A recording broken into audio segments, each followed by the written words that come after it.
back at this point, I mean, this was the end goal. This is where you wanted to be loading the plane at the end of the year. This is what you worked so hard for all season long. Yeah. I think as a coaching staff, you sit at the beginning of the year and you set out a master plan for how we want to get better as a team, physically and mentally. And I think mentally was probably one of the biggest things we hit from the end of our last games versus Mississippi State last season. So sitting here, it's surreal, but it's also really cool because I think we're really proud of the work we put in and the opportunity to go compete for a national championship. Playing in this venue, it's a big venue out there in Oklahoma City. What do you tell the players, to prepare for, looking for, preparing for these games? Yeah. I think first off, I asked all the returners, sure, the ones that haven't been there, what it's like, just to hear their perspective. And I think one is it's really loud. It's a lot of noise and really loud, but sometimes it's not. Like playing here is Florida State loud. So there's a difference. We'll have our fans, our 200 people are fans, but when you talk about the whole stadium, it's a lot of people that just love softball. So you get loud noises. So we got to communicate and be pretty good on that side of it. I think also, it's like you get to be like a little celebrity there. Everywhere you go, a lot of kids are there coming to watch softball at a high level, and it's like stardom. They get to see all these amazing players from all these schools, and so that's a lot. So that's you're really on all the time. You go to a coffee shop, you're on all the time, and pictures and autographs, and so downtime is super important, and we tie in some downtime we get in there too. And then I also think too, it's just another tournament. It's not, because we're here today and we're talking about going on a charter to Oklahoma City, but it's just another tournament. It's just a softball tournament.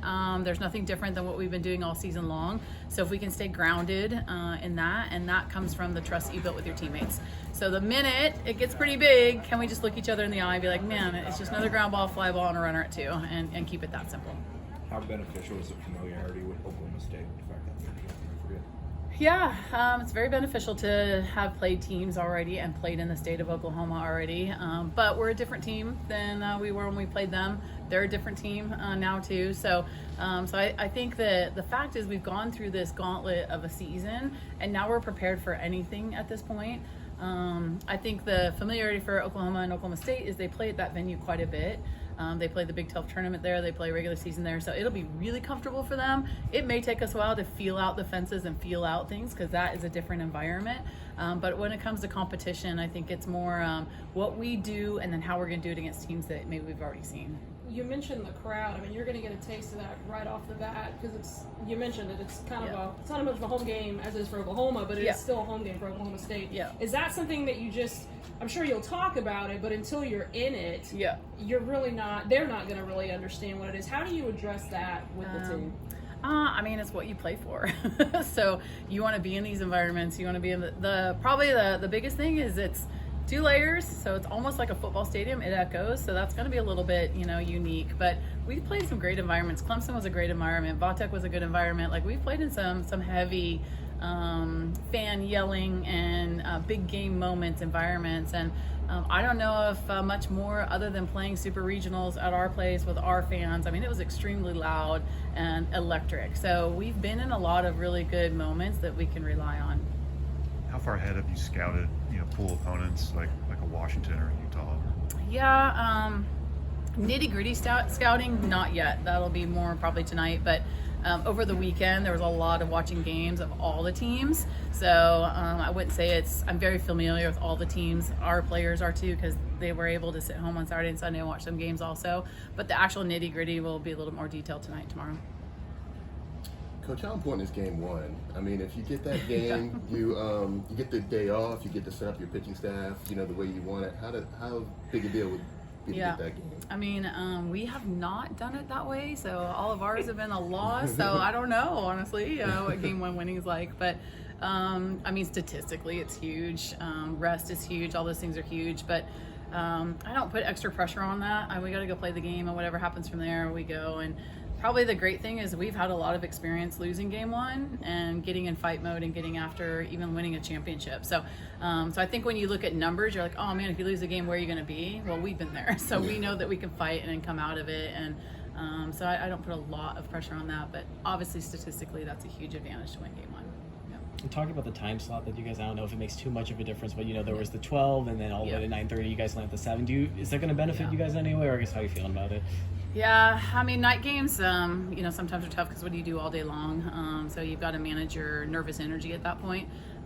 But I mean, we've been doing that a little bit too. So at this point, you've been together as a team, and can you just, probably the biggest thing for me is, do we get downtime where we can get away and just not be so engaged and take away that engagement energy and just get a couple hours by ourselves to be able to get after the games.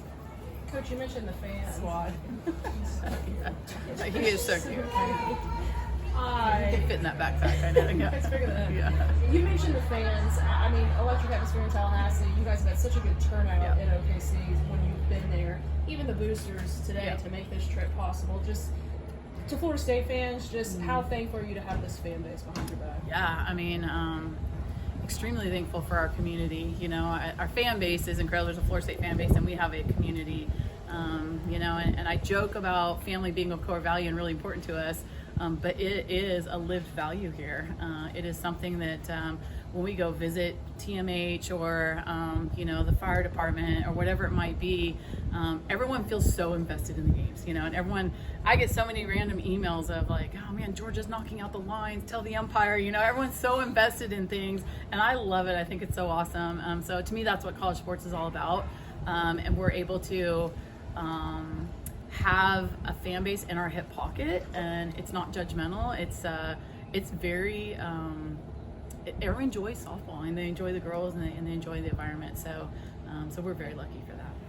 You ready to go play football now? Oh yeah. I think we've been playing from all season. I think at this point, it's anything can happen. The ball can bounce anyway, but we're the most prepared team we can be. And I think we flipped the switch probably 2 weeks ago.